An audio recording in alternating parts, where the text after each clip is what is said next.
Hola a todos, hoy quiero hablarles de Zombies entre mundos. Esto es un libro, tiene unos 13 partes en este momento y al parecer aún no está finalizado. Bueno, en el prólogo se nos habla de la aparición de los muertos vivientes.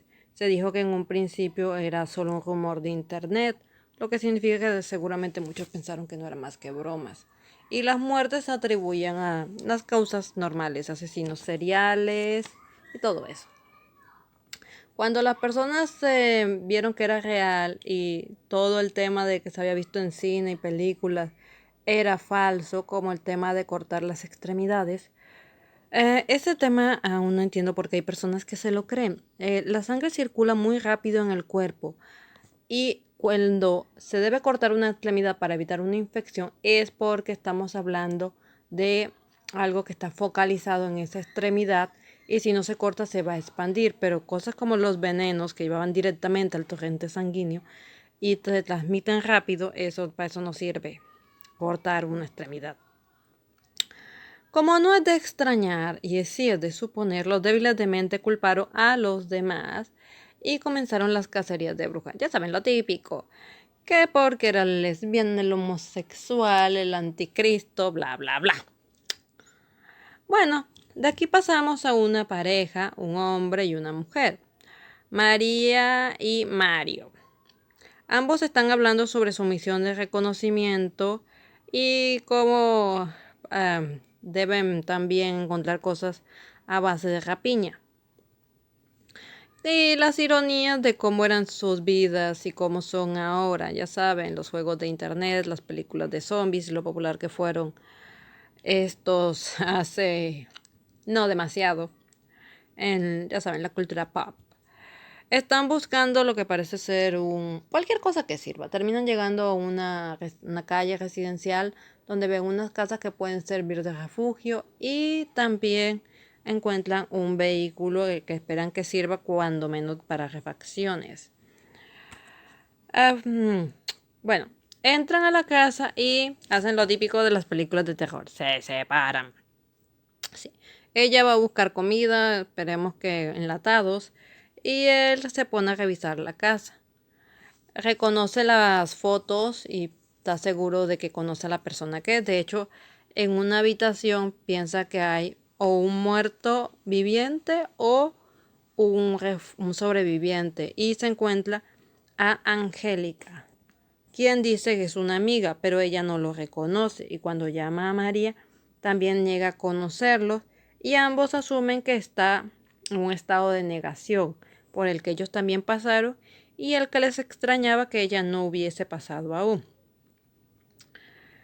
Sin embargo, cuando ven por las ventanas, notan que el entorno se ve como en su pasado. Las personas están en la calle y de hecho recibe una llamada Angélica de Olivia, su hermana, a la que estos dos tienen por muerta hace 3 años.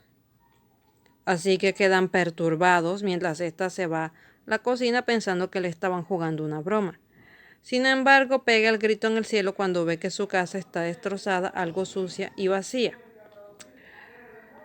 No tarda en llamar la propia Angélica que ellos conocen, a la que intentan contarle todo, pero la conversación termina siendo muy confusa. Al final Mario le dice que tiene que llegar ahí rápido, porque necesita mostrarle algo importante. Lo que ella asume en un principio es el auto que está en su casa. Bien, en el capítulo 1, Angélica, la del mundo dañado, apocalíptico, queda impresionada e impactada cuando se ve a sí misma. Termina asumiendo que están en su pasado, pero esta, su otra yo, le informa que están en 2018. Los dos mundos tienen la misma fecha.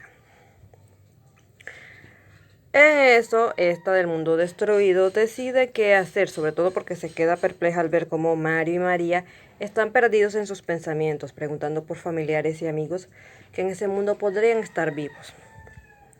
Tras un momento, las dos angélicas hablan. La del mundo apocalíptico comenta que todo comenzó en 2015.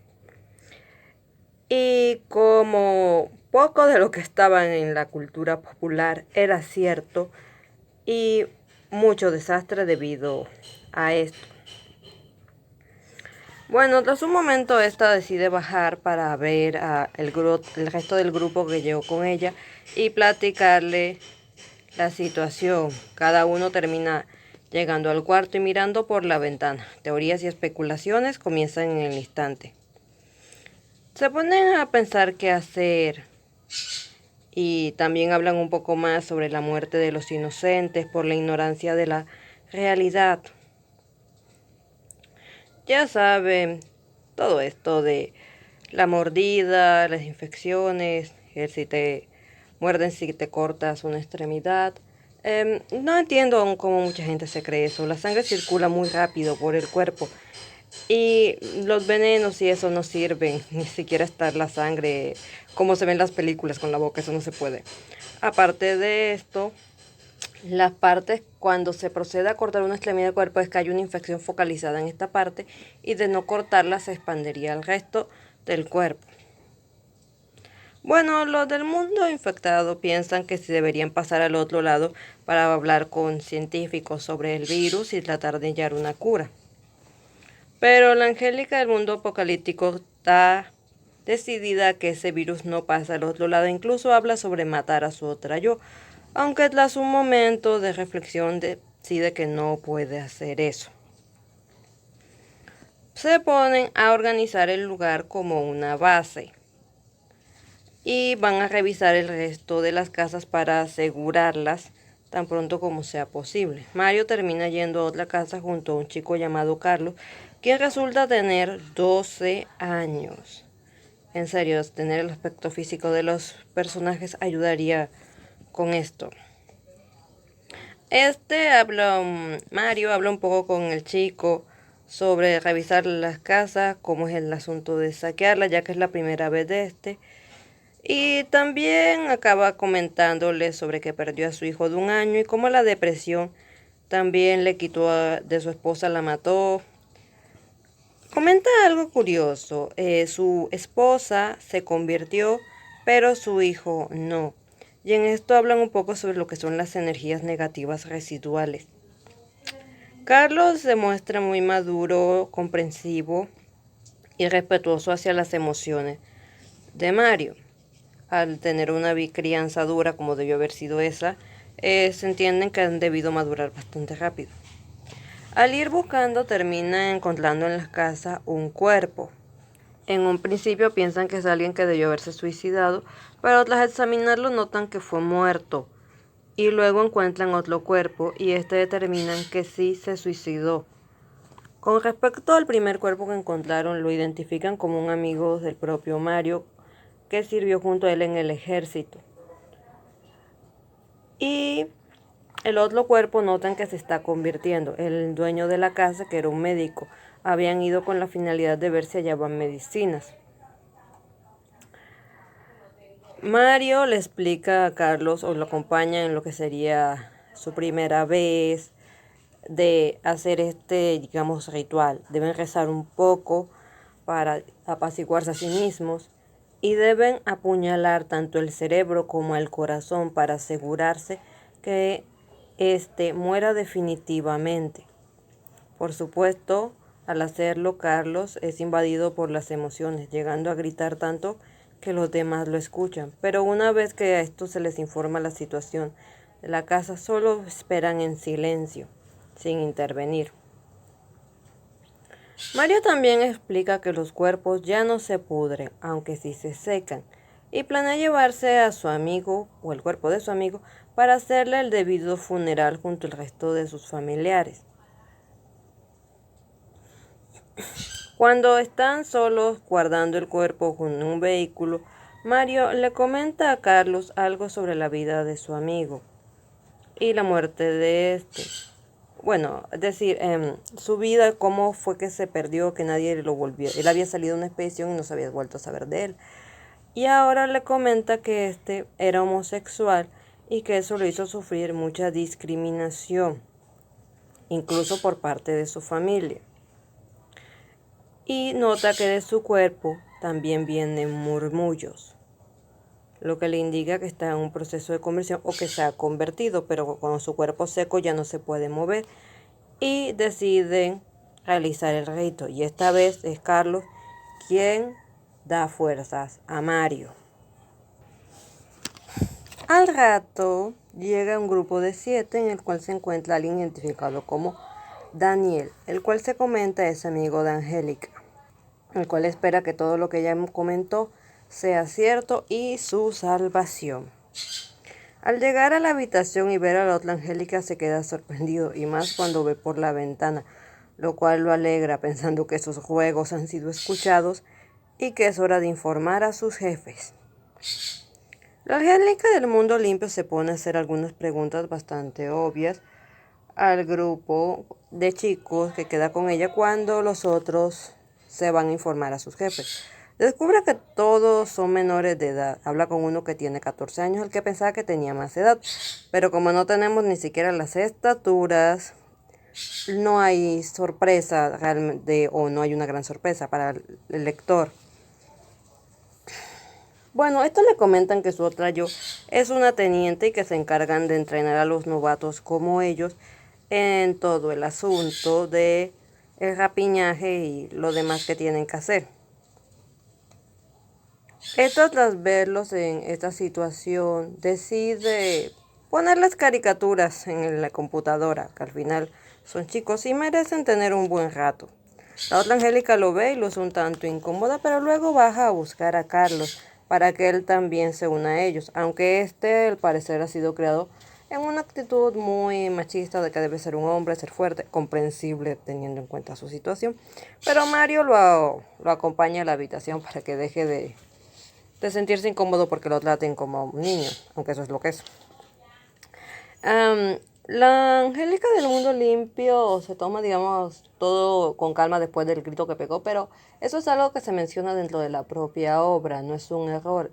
Imagino que en algún punto la autora va a trabajar con esto también.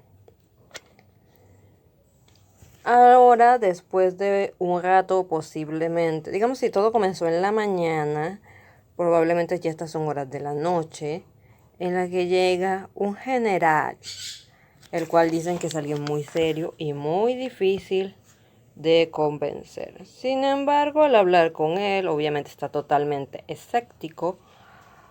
Claro que una vez que mira por la ventana, entiende perfectamente lo que está pasando y queda sorprendido. También ve a los chicos con el tema de las caricaturas. Por un momento está como medio incómodo, pero luego habla de que él mismo tiene hijos y que hubiera preferido que perdieran el tiempo viendo caricaturas antes que tener que andar por ahí con armas y luchando por su vida continuamente. Este da la orden de que no se haga no se haga ninguna comunicación desde ese lado al otro, pero ya hubo una, así que espera que eso no les cause problemas.